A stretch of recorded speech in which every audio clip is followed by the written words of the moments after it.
Skin में यदि कुछ प्रॉब्लम हो रही है या स्किन से रिलेटेड कुछ समस्या हो रही, तो समझ जाना चाहिए कि हमारा जो ऑरा है वो कहीं न कहीं नुकसान हो रहा है उसको। मतलब उसको बैलेंस रखना बहुत ज़रूरी हो जाता है। जब हम किसी से बहुत अधिक नफ़रत करते हैं या बहुत अधिक हद से ज़्यादा प्यार करते हैं, तो भी हमारा जो ऑरा है वो डिस्टर्ब हो जाता है, तो उसको बैलेंस बनाकर चलना पड़ता है। कहते हैं ना, कई बार नज़र लगी हुई है, वो लेडीज़ आई थी, उसकी नज़र मेरे बच्चे पे पड़ी, वो बहुत अच्छा खेल रहा था, नज़र लग गई। पर ऐसा हर बार नहीं होता है, कभी-कभी क्या खुद की भी नज़र लग जाती है। पहली बात तो है कि हम नज़र को देखते कैसे, यदि हम ज्योतिष में देखें तो मानो अमावस्या का जन्म है या सूर्य चंद्रमा साथ में या ग्रहण योग है, तो नज़र अमूमन उस व्यक्ति को लग जाती है। पर यदि हम ऑरा की तरफ से देखते हैं, तो ये होता है कि जो दूसरा पॉइंट ऑरा वाला है, वो हम खुद से खुश नहीं है, खुद से हम रिस्पेक्ट नहीं करते हैं, खुद की हम उससे प्यार नहीं करते हमसे, तो जो हमारा चक्र है वो अनबैलेंस हो जाता है, हमारा ऑरा भी अनबैलेंस हो जाता है। तो यही है कि कई दफ़ा हमारी ही नज़र लग जाती है और हमें पता ही नहीं चलता कि हमारी ही नज़र लगी हुई है। तो चाहे अच्छे हो या बुरा हो, हर शब्द का अपना एक महत्व होता है, अपना। यदि हमारा शब्द है वो अंतरिक्ष में जा रहा है, तो रिटर्न वो वापस आता है।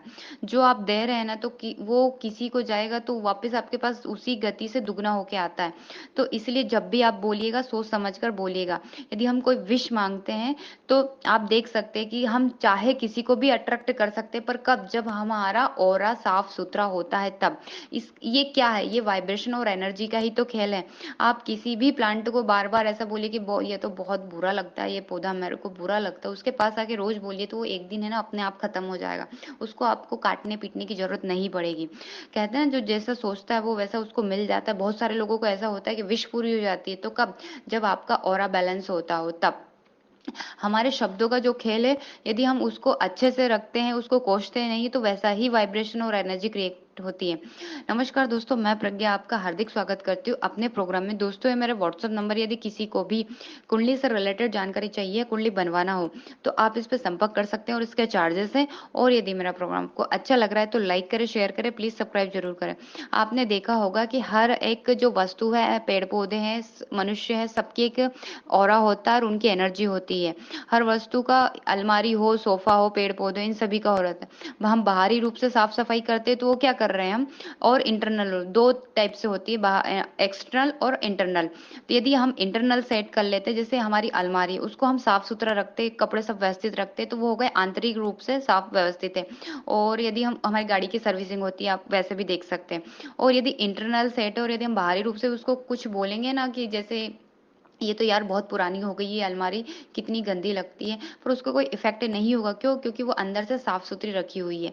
तो हम क्या करते हैं, हम उसके ऑरा से छेड़खानी कर रहे हैं, हम उस पे प्रहार कर रहे हैं, आप ऐसे बोल सकते हो। यदि आप अंदरूनी रूप से किसी भी वस्तु या इंसान को व्यवस्थित करते हैं या प्यार करते हैं, तो फिर उस पे इफ़ेक्ट इतना नहीं होगा। हाँ, थोड़ा बहुत इफ़ेक्ट होगा यदि आप बार-बार बोलेंगे तो, कि जैसे एक्सटर्नल स्ट्रॉन्ग हो ना, तो फिर प्रॉब्लम नहीं आती है। हमारे शब्दों का भी यही खेल है। हम बोलते हैं ना कि मैं सुंदर नहीं हूँ, मुझे कुछ नहीं आता, तो हम क्या कर रहे हैं? हम अपने आप को ही ब्लेसिंग दे रहे हैं, वो भी कैसी? नेगेटिव फॉर्म में। यदि हमें इसके विपरीत कुछ बोले, कि हम मानो हमें कुछ प्रॉब्लम है, हमें सिर दर्द की प्रॉब्लम है या आँखों में प्रॉब्लम है, तो हम बोलते हैं ठीक है यार, जो होना है हो जाएगा, इतना लोड लेने की ज़रूरत नहीं है। हम इंसान हैं, जीव-जंतु थोड़े ना है कि ऐसे ही मर जाएँ, कुछ कर लेंगे। मतलब किसी भी चीज़ के प्रति आप यदि पॉज़िटिव हो जाते हैं, तो वो चीज़ काफ़ी हद तक फिर आप पे इफ़ेक्ट नहीं डालती है। और इसका सबसे अच्छा एक रेमेडी है कि आप जब भी आपको टेंशन होती हो, कुछ ऐसी प्रॉब्लम आ जाती हो, नज़र से रिलेटेड हो, तो आप जो काला सेंधा नमक होता है, या वो ना हो तो नॉर्मल जो नमक है, सप्ताह में 1 बार आप उसमें पानी में डालकर फुल बाल्टी भर लीजिए, उसमें 1 चम्मच 2 चम्मच डाल लीजिए और उससे पूरे बाल्टी के पानी से स्नान कर लीजिए, तो भी आपका जो ऑरा है वो क्लीनिंग का काम उसमें हो जाएगा। धन्यवाद दोस्तों।